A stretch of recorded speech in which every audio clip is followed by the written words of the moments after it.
to change the mindset of the key elements in the reforms na kailangan natin. The people involved, like the armed forces led by Omet Browner and the PNP led by Nartates. No? Pero nagsabi na si General Browner na hindi sila lalahok sa any coup d'etat, any mutiny, or any tawag doon, na junta. Yan, sabi niyo yan, ha? Sabi niya, malinaw, ha? Sabi niyo yan. Pagka naghunta kayo, sesante namin kayo, pare-pares kayo, sesante, walang pensyon. Imbestigahan pa namin kayo. Sinabi niya yan, nag-statement kayo, wala kayong junta ang gagawin. So, we're taking you hook, line, and sinker na wala kayong gagawing junta.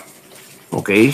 Maliwanag yun. Kasi the moment na maghunta kayo, magre-rebelde kami. Okay. So, nasa na tayo ngayon? Ang gulo ng Pilipinas, nagsasabi iba na AI generated. Yun yung depensa nila. Imbis na sabihin nyo sana na AI generated, dapat binira ninyo yung content. Hindi totoo yan. Ano yung ano mo? Naglabas pa siya ng mga tinatawag niyang ebidensya, mga resibo, etc. Blurred naman. Tinitingnan ko, hindi ko makita yung ano, hindi malinaw para sa akin. So, ewan ko, bahala na ka yung iba na mag-research tingnan. Ang sa totoo lang, yung tao, hindi na mahalaga sa tao yung detalye. Ang mahalaga is yung nagsalita ang ko na dinadamay ang Marcos at Romualdez. Nung mga hearing, nagagalit yung tao kasi doon na papunta yung usapan, pati yung testigo na si Gutesa, sinasabi naghahatid sila ng mga maleta, mga basura, doon sa Malacanang. Sabay, tigil. Tigil. Resign si Lacson. Ngayon balik si Lacson. Na sinasabi ngayon, hindi niya tatawagin si Ko. At baka kung ano-ano daw sabihin. Come on. In aid of legislation, imbestiga Blue Ribbon. Blue Ribbon Committee Investigation, Chairman. Hindi niyo tatawagin niyo si Saldico na nagsasalita ngayon. Ano ba kayo? Pinalilitaw niya yung kulay ninyo eh. Ano ba kayo? Bayad ba kayo? Imbestigahan niyo lalo talaga dapat si Saldico. Kasi kung hindi niyo imbestigahan yan, ang tao sa kalsada mag-iimbestiga. Gusto niyo ba yon? Sa kalsada mag-iimbestiga ang tao. Lahat kayo, kuhanin kayo. Lipulin kayo lahat ng tao. Huliin kayo lahat ng tao.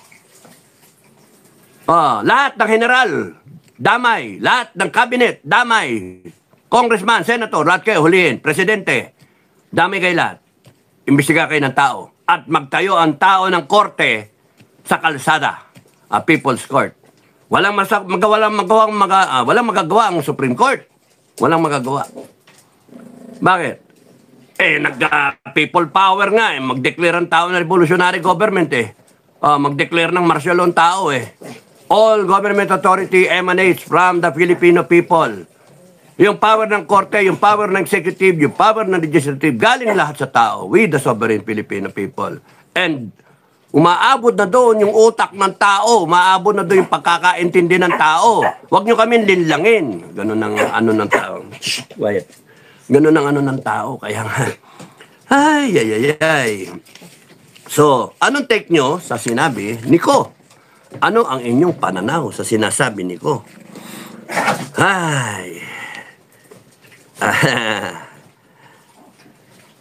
Mali yung sagot ni Auntie Claire. Dapat ang binira niya yung content, yung sinasabi. Gago pala tong Ko na to eh. Congressman siya, he should be responsible enough not to make those statements. Dapat ganon. Kung ako ang nasa position mo, Auntie Claire, ganon sasabihin ko. Kahit hindi ko alam yung kwento niyan, kahit ano, trabaho mo yan, sinusweldohan ka eh, na protektahan mo yung presidente mo. Hindi, alanganin ka eh. Kasi, alam mo, na guilty yung presidente mo. Hindi mo maalaman, ang hirap lunukin, ang hirap bigkasin, ang hirap isipin, kung ano yung sasabihin mo.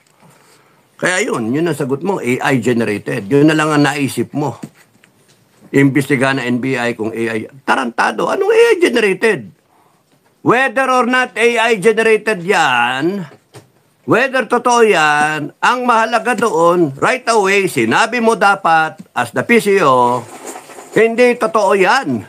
Huwag kayo nagpapaniwala dyan. Hibang yan. At talagang dapat pauwi na yan. Kasilin namin yung passport niyan. Para pauwiin. Exchange program. Dalhin yan dito. Dalhin na yan dito. Para hindi na yan magsalita ng ganyan. Magsalita ka sa harap ng Senate, ng Congress. Imbestigahan ka. Ganon. Wala kayo yatang balak ipalabas talaga yung katotohanan. Kaya lalo nagagalit ang tao. Kaya lalong nagsasabi, nag-iisip ang tao na totoo ang sinasabi ni Saldico. You see the damage. Yung barko ni Bongbong Marcos, palubog na. Siya yung kapitan eh. El Kapitan, Bongbong Marcos. Lubog na yung barko mo. Abandon ship na yung iba. Kaya nagkaganyan yan, inisip ni Saldico, nilaglag niyo siya. Kaya nararapat lang, dapat lang, ilaglag din kayo. Because he felt, no one, ba't ako lahat nito? Magkano lang ba yung porsyento ko? Mas malaki yung porsyento nyo, mga animal kayo. Yun yung umaandar sa utak niyan. Pare-pares kay guilty eh. Tapos nun, bakit ako? Tapos papapatayin nyo ko? Umandar sa utak niya yan. Papapatayin nyo ko? Ngayon nagtatago ako, kayo hindi. Kayo, hindi makukulong. Akong hinisabi nyo, ikukulong, putangin ninyo. Kaya nagsalita siya. Self-preservation is a human act. A human trait. Self-preservation, survival. He's doing it for his own survival. Papuntayin niya dito sa Pilipinas, papatayin yan eh. Punta ka dito sa Pilipinas. Paglabas mo sa tarmac, para kasi Ninoy Aquino. Hero ka siguro, no? Paglabas mo, bang! Patay ka. May sniper. Magagalit lalo yung tao. Kahit ano kasi gawin ng kahit anong gawin ng Marcos administration, kahit sino pa yung magagaling kung meron kang mga magagaling na mga tao dyan na magsasalita para sa iyo, mag-iisip para sa iyo, karamihan ng mga bobo naman, palubog yung barko mo, Marcos. Palubog. Anong gagawin ng kapitan pagka palubog yung barko? Di ba? Sigaw ka, abandon ship. I-save mo yung mga pasahero mo. Hindi mo gagawin eh. Wala ka ng pakialam sa Pilipino eh. Wala. You will always preserve yourself because you lack the character of being a president. You lack the character. Mali ang palaki sa'yo ng ina mo at ng tatay mo. Sad to say. Sad to say. Mali. At kami, binoto ka namin over a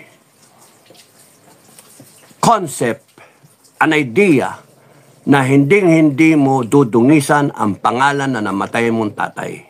At bagkus, itatayo mo, isasalbo ang pangalan ng Marcos. Yun na inisip namin lahat. At baka gamitin mo pa yung ari-arian nyo, yung ginto nyo, kung na-recover nyo, ay gamitin nyo pa para sa tao. Pero hindi, ninoko nyo tao, nagbenta pa kayo ng ginto. Mga gago ka talaga eh. Binento pa yung ginto ng Pilipinas. Nandiyan na yung ma-explika. So, anong lesson ito sa taong bayan? Yun, nilaglag. Naglaglagan sila ngayon. Ngayon, ang tanong na lang, maniniwala ba kayo? Maniniwala ba kayo? When there is a clear, undeniable, blatant, kasakiman, kawalangyaan, karumal-dumal, kakapal ng muka, no? Na plunder na nangyayari o korupsyon na nangyayari ay and never before seen in our entire history.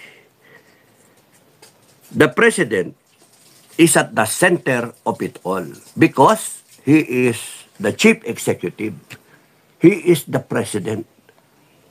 Kung hinalal ka ng taong bayan, nanalo ka in an election, lahat ng nangyayari sa Pilipinas, lahat ng gulo, lahat ng problema, sa iyo nakapatong sa balikat mo yung buhay ng 120 million na Pilipino. Hindi ka pwedeng magugas ng kamay. makapal lang mukha mo, Marcos eh. Wala kang ka-honor-honor. Wala kang dignidad. Wala kang sense of decency. Dapat dyan, huwag ka nang kumapit tuko sa pwesto. Dapat dyan, isipin mo na nakakaya naman. Kung meron pa natitirang konting katiting na halaga ang pangalan na Marcos, bumaba ka na lang para isipin ng taong bayan at may natitira pang konting dangal sa iyo.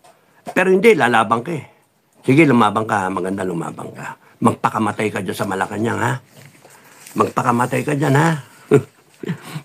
Magtapang-tapangan ka dyan, sama mo yung mga general mo, ha? Hanip kayo, mga walang niya kayo.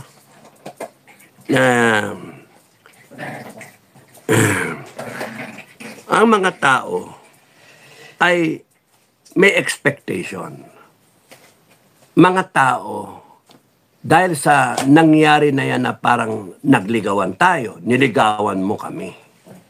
Niligawan mo yung taong bayan. Nagsasalita ka ng matamis, nangako ka. Pakakasalan kita.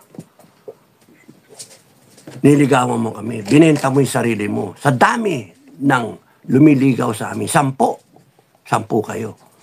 Ikaw ang napusuan namin. Dinala mo, nagpatulong ka sa kapatid mo, nagpatulong ka kay Inday Sara. Dinala mo yung pangalan ng Duterte. O tiyana. Sabi ko nga kapon, kung ang Sara Duterte ay ginroom ng tatay, may delikadesa yung tatay eh. Ayaw niya, may masabi mga tao. Kaya hinayaan na si Inday to do her own thing as a mayor. It could have been na si Sara Duterte ginroom para maging isang, not even cabinet eh, just an assistant. An assistant of an assistant. Like an assistant legal officer there in Malacanang. An assistant of, kung sino ba yung chief legal counsel niya, Bidaldea. Assistant. Para lang bigay ng mga folder in a cabinet meeting. Para lang serve ng, hindi naman siya magsaserve. Malasik kay Inday. Hindi naman magsaserve yung tao. Yung remind, sir, ganyan. Hindi yung presidente. May sariling aid yung presidente. Kunyari, aid si Inday ng isa dyan sa mga lawyer si Inday eh. Then she would have seen how things are being run in Malacanang.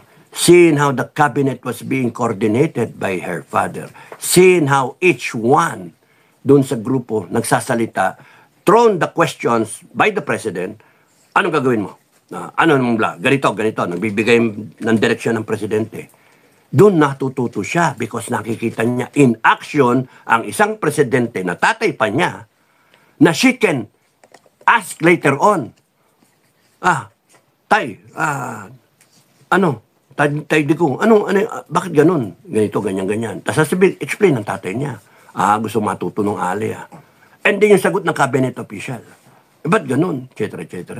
So nakikita sana niyan, that would have given her the experience factor, the confidence. Para nung takbuhan na ng eleksyon, hindi siya nagparaya. Pero bumigay siya kay Marcos eh. Because of the experience of Marcos.